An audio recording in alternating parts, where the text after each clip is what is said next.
अगर आप असाबी कमजोरी का शिकार हैं, ब्लड प्रेशर लो है, गर्दन के पट्टे खींच जाते हैं, उसके बाद थकावट, कमजोरी, सुस्ती, ये सारी चीज़ें अगर आप में मौजूद हैं तो ये नुस्खा, इसमें ये ज़ाफ़रान, ये देखें खालिस, इसको आप अर्के गुलाब थोड़ा सा इतना डालें और इसे सलाया करना शुरू कर दें। ये आपके इन सारे अमराज के लिए एक अक्सीरी दुआ है।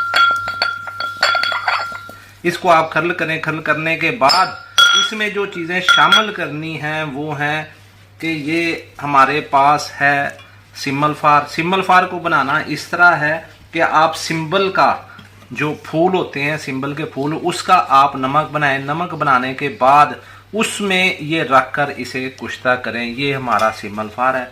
ये हमारा शिंगरफ है। अगर आप 2 किलो लहसुन लें, उसे छील कर उसकी तुरियां